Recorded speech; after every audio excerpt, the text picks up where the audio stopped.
We've all suffered with fever in some point of our lives. Some more frequently, others less. But today's liturgy will treat about another fever, the fever of the passions which are disordered.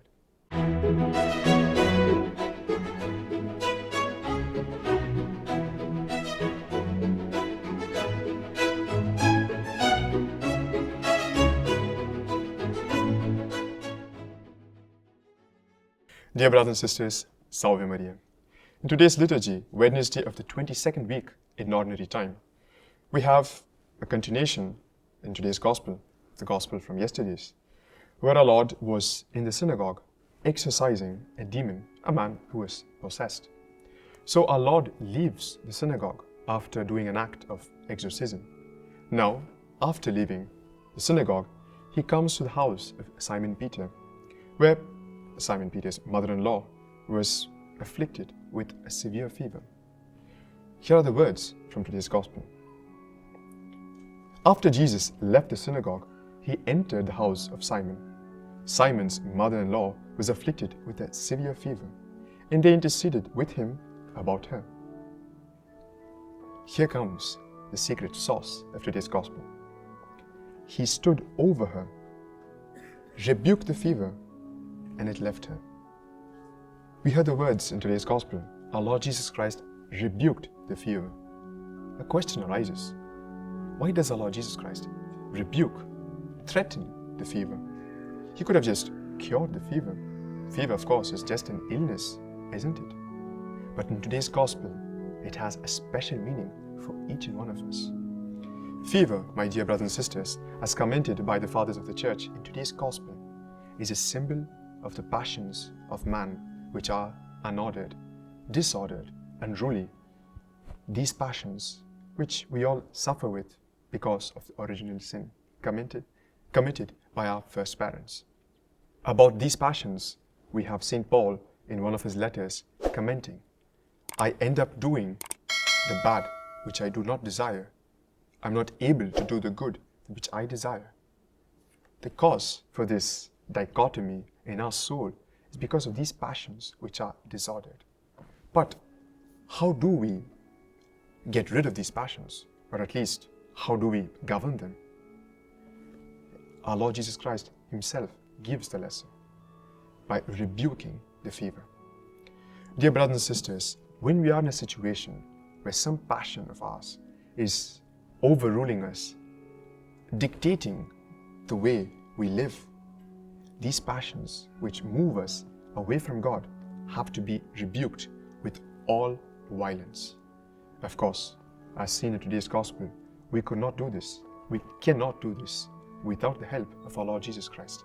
We have to intercede with Him, asking Him to shower His grace upon us, that He may, in our hearts, in our soul, rebuke these passions which are unruly, cut them with all violence, and get rid of them, and help us to govern these passions. But something very interesting in St. Thomas's commentary about the passions of the soul, he says that we need to treat the passions of our soul with diplomacy. Man has control over his members. Absolutely. I can close my hand, open it whenever I desire, or I can open some of the fingers and close others, and vice versa. But this is not the same thing which happens to the passions of our soul. Over our members, we can have a despotic way of governing, almost tyrannical, like a dictator, and they will certainly obey us. But the passions, due to the original sin, do not function the same way. After we cut them with all violence, immediately we need to do an act of diplomacy, or these passions will rise up worse than before.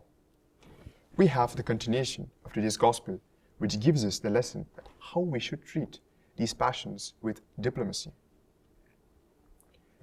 Simon Peter's mother-in-law, after being cured with a fever, got up immediately and waited on them.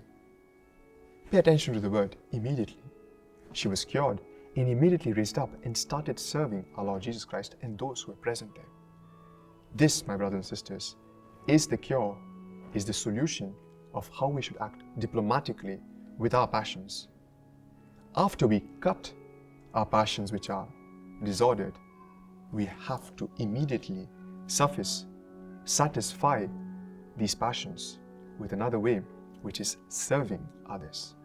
This is the lesson which the mother-in-law of St. Peter gives us, and of course today's gospel teaches us.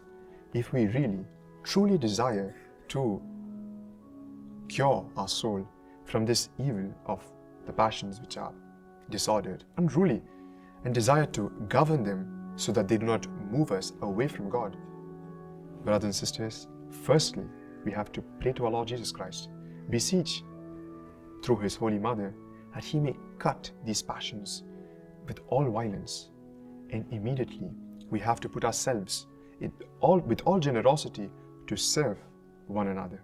This is the best way we have to cure our souls from these passions which are disordered.